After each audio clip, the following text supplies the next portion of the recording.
Bonjour à tous mes amis cuisiniers. Alors cette fois je vais vous montrer ma recette des lasagnes.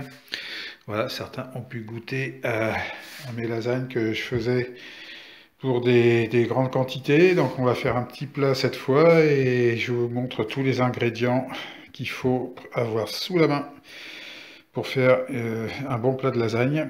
Donc il faudra des pâtes de lasagne évidemment, de la viande hachée qu'on va faire rissoler avec des petits oignons, du beurre, du lait, de la farine pour faire une bonne béchamel, des herbes, un petit coup de vin blanc que je mettrai toujours pour faire ma sauce, de la sauce tomate concentrée, des épices, des olives et des capres. Alors ça, c'est depuis que j'ai fait un petit voyage en Sicile, des pâtes à l'italienne avec des olives et des capres, c'est merveilleux.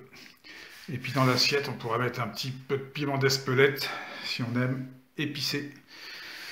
Voilà, c'est parti pour la préparation. Il manque sur la table la bouteille d'huile d'olive que j'ai derrière moi pour pouvoir démarrer. Allez, à tout de suite. Alors, pour préparer la sauce avec la viande de bœuf, je commence par faire rissoler mes petits oignons. Ma recette, toujours la même, de l'huile et du beurre dans la casserole. On coupe les oignons assez gros. Et on va faire revenir tout ça dans l'huile et le beurre jusqu'à ce que les oignons soient bruns. Alors les oignons sont en train de mijoter dans la casserole, voilà, alternativement je mets un couvercle, puis je l'enlève pour que les oignons soient bien fondants. Voilà, je laisse un peu l'humidité agir dans la cuisson, après j'enlève le couvercle pour que l'humidité s'en aille, et surtout à la fin, pour que les oignons soient bien brunis. La température huile plus beurre permet de bien régler le feu, voilà, faut pas que le beurre brûle bien sûr. Alors j'ai préparé un petit peu d'ail, je ne le mets pas tout de suite, l'ail je le couperai en petits morceaux tout à l'heure, et je le mettrai dans la sauce tomate avec la viande, ça sera pour plus tard. Hein. L'ail je ne le mets pas à brunir avec les oignons. À la place des oignons, ou en même temps on peut mettre des grosses échalotes si vous en avez, c'est très bon aussi. Voilà, mes oignons sont bientôt prêts, vous voyez la couleur, là ils commencent à prendre une belle couleur, ils commencent à brunir, à jaunir, à griller sur les côtés. Là, il est temps d'arrêter le feu sous les oignons. Donc je vais retirer les oignons de la casserole pour faire rissoler la viande toute seule ensuite. Voilà, j'ai retiré les oignons de la casserole, j'ai laissé le petit fond d'huile qui reste. Je n'ajoute pas de matière grasse, donc maintenant c'est parti pour faire revenir la viande hachée de bœuf. Là, j'ai pris un sachet de 400 grammes. Et c'est parti. On va faire revenir cette viande pour essayer de la faire griller un petit peu. Et pour l'instant, on va se contenter de mettre du sel, des herbes de Provence. Et après, j'ajouterai l'ail à la fin quand j'ajouterai la sauce tomate et le vin blanc. Je ne veux pas faire brûler l'ail avec quoi que ce soit, d'ailleurs. Voilà, c'est parti pour la viande à faire revenir et première cuisson. Voilà, la viande a bien commencé à brunir, voilà, vous voyez, moi je la fais vraiment à sec, hein, pas de matière grasse, ça n'a pas besoin, dans une casserole comme ça, avec un fond anti-adhésif, hein, ça marche très bien, ça crisse sous la spatule. Je fais revenir la viande comme ça, à feu moyen, avec des herbes de Provence et du sel uniquement. Et le but c'est que la viande elle commence tout juste un petit peu à griller, hein. Il faut qu'elle commence tout juste à griller, mais à peine. Sinon après elle va être trop dure. Et quand elle commence à être un tout petit peu grillée, je vais arrêter le feu et j'ajouterai les autres ingrédients. Donc là il est coupé en gros morceaux qui sera mis dans la sauce tomate après. Voilà, maintenant j'ai baissé le feu, ma viande est bien assez revenue, hein, elle croustille dans la casserole. Donc là maintenant il va être temps d'ajouter du liquide avec du vin blanc. La sauce tomate concentrée, là j'ai ouvert deux boîtes, hein, 140 plus 70, voilà, ça fait de 210 grammes de sauce tomate pour 400 grammes de viande hachée. Sachant qu'on va faire une boîte de lasagne de 500 grammes, on verra si on pourra faire sûrement deux plats. Hein, voilà. C'est parti pour le vin blanc.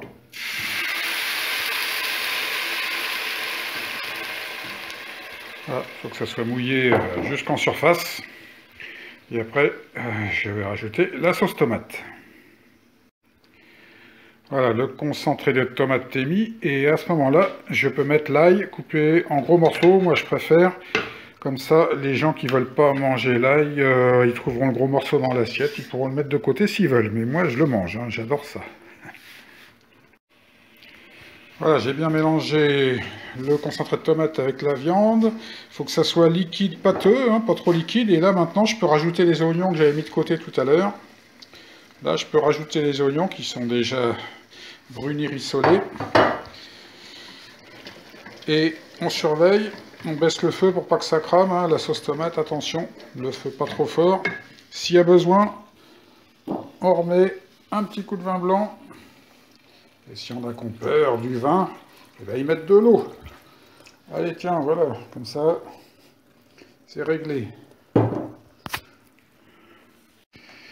Et maintenant, c'est le moment de mettre les épices. Alors là, je vais mettre 2 épices, un petit pot que j'ai ramené de Jordanie, de mélange, et aussi des épices qui viennent du Maroc, 2 super voyages que j'ai fait. Et c'est les meilleurs souvenirs qu'on peut ramener des épices qu'on va mettre dans la sauce.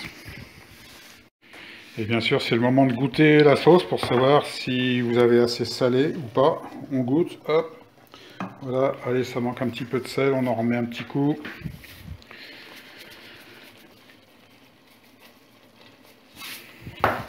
Voilà, maintenant cette sauce, on va la laisser mijoter à feu très très doux, en surveillant qu'il y a toujours assez de liquide, hein, pour pas que ça attache au fond.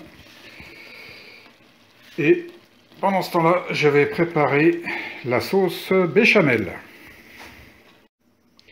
Alors pour faire la béchamel, je prends une casserole en inox. Je vais mettre un bon tiers de plaquettes de beurre. Il faut avoir 1 litre de lait sous la main, hein, parce qu'on va utiliser pratiquement le litre entier.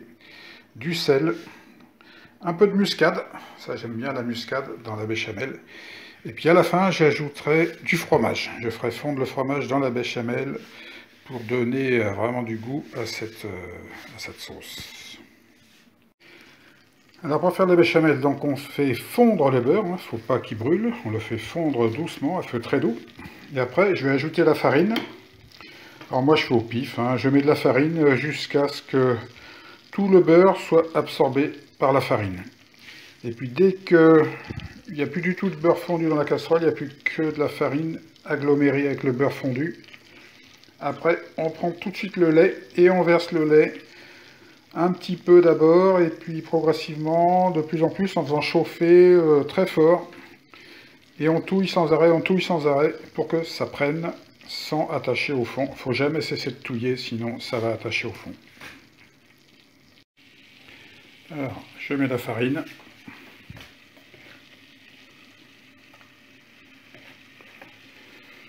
C'est de la farine, tout ce qu'il y a de plus ordinaire. Hein. Et je verse comme ça ira plus vite. J'ai baissé le feu. Je remue. Et tant que le beurre peut absorber la farine, je remets de la farine. Jusqu'à ce que le beurre ne puisse plus absorber la farine.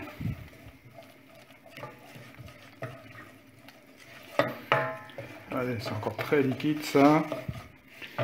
Donc je remets encore de la farine. Ne vous inquiétez pas, on va pouvoir faire 2 plats de lasagne. Hein. Il n'y en aura pas qu'un. Ah voilà, là ça commence à bétonner. Donc là le feu il est très réduit. Hein. Le feu au minimum. Ça commence à bétonner. Il y a encore un petit peu de beurre fondu là dans les bords. Allez, on remet un petit peu. Là ça va être bon.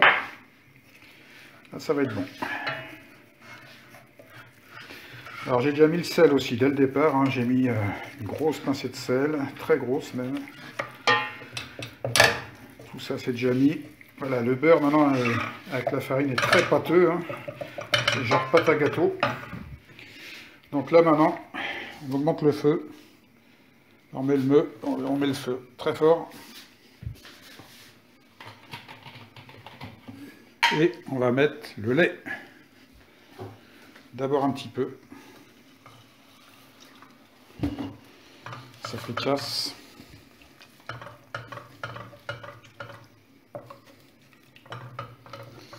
Et alors ça prend tout de suite, hein. Quand le feu est fort comme ça prend tout de suite, ça prend tout de suite. Donc vite, vite, faut remettre du lait.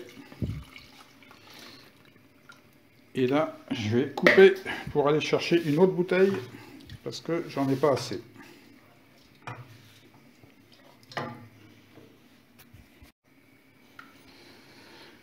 Voilà, surtout, on n'arrête jamais de touiller. On met le feu assez vif, hein, et on sent au fond de la casserole que ça bétonne, même si en surface c'est liquide.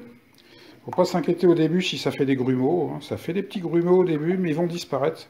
Parce que tout ça, ça va se lier tout ensemble à la fin. Ça fera une pâte épaisse qui devrait être homogène. Et elle sera encore plus homogène à la fin quand je vais mettre le fromage. Donc là, vous voyez, c'est très pâteux au fond de la casserole. Ça se solidifie au fond. Donc il faut touiller, touiller, touiller pour refaire remonter. Et donc là, je vais devoir remettre du lait parce que ça bétonne trop. Allez hop, on remet du lait.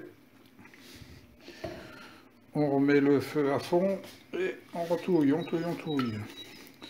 Donc je vais faire quasiment 1 litre de béchamel là. Il y aura 1 litre de lait en tout, facile. Le sel j'ai déjà mis, donc là maintenant c'est un petit peu de muscade. Pas beaucoup, hein, parce que c'est très fort ça, la muscade. Hein. Ça donne beaucoup de goût. J'ai déjà mis pas mal d'épices dans la sauce tomate qui continue de mijoter à côté. Tout doucement, voilà, ça bouillonne.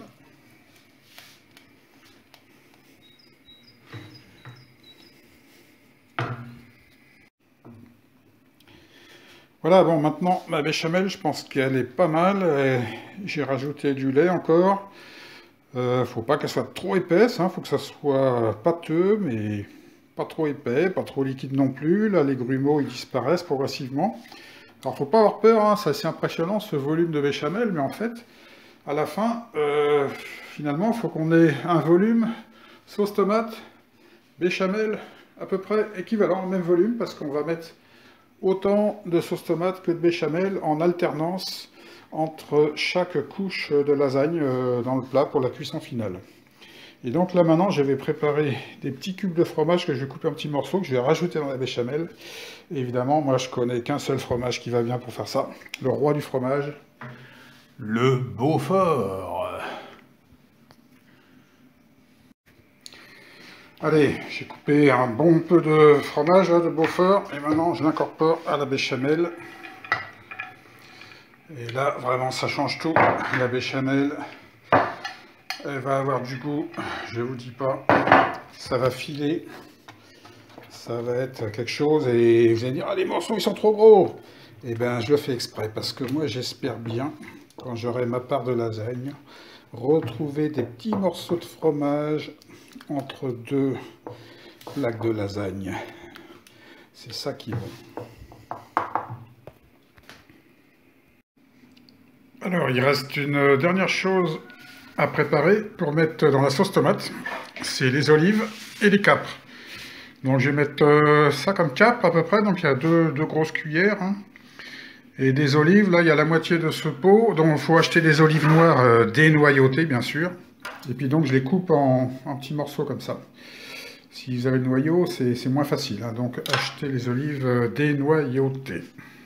Donc, on va mettre ça dans la sauce tomate.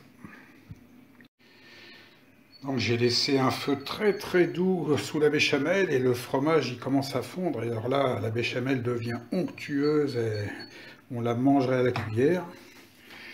Et donc on va finir de s'occuper de la sauce tomate. Et comme je le disais, donc j'ai coupé mes olives en fines tranches et j'ajoute les capres. Capres et olives, tout ça dans la sauce tomate. Allez hop, avant l'insertion finale. Alors les capres, c'est une drôle d'histoire. Hein. Quand j'étais jeune, j'aimais pas ça. Ma maman voulait absolument en mettre dans la sauce qu'elle faisait pour nous aider à manger le poisson, mais qu'on n'aimait pas non plus, c'était la morue salée, avec sauce au capre. Bref, c'est resté un mauvais souvenir à cause de la morue sans doute. Et depuis que j'ai fait un petit voyage en Sicile, on a visité tous les volcans tout autour, voyage merveilleux avec les éruptions du Stromboli, et bien j'ai redécouvert les capres. J'ai mangé des pâtes à l'italienne avec une sauce tomate, avec des olives et des capres et à l'huile d'olive. Et en rentrant, j'ai dit, j'achèterai toujours, il y aura des capres, il y aura toujours des capres dans mon frigidaire pour mettre dans les sauces tomates. C'est formidable. Bien, maintenant mes deux préparations sont faites. Sauce tomate avec les olives, les capres, la béchamel, le plat, les lasagnes. Donc maintenant, on va préparer le plat final en insérant alternativement une couche de béchamel, une plaque de lasagne, une couche de sauce tomate, une plaque de lasagne, une couche de béchamel, une plaque de lasagne, une couche de tomate, une plaque de lasagne, etc., etc. Et c'est parti pour le montage.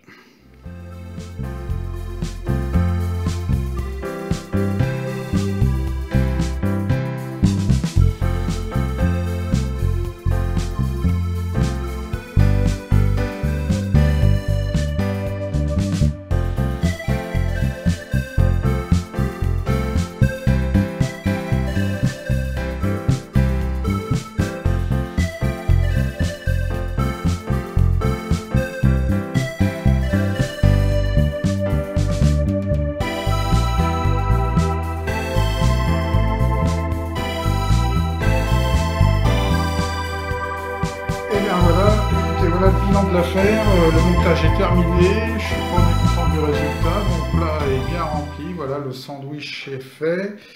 Et regardez un peu ce qui me reste dans les casseroles, pas grand chose.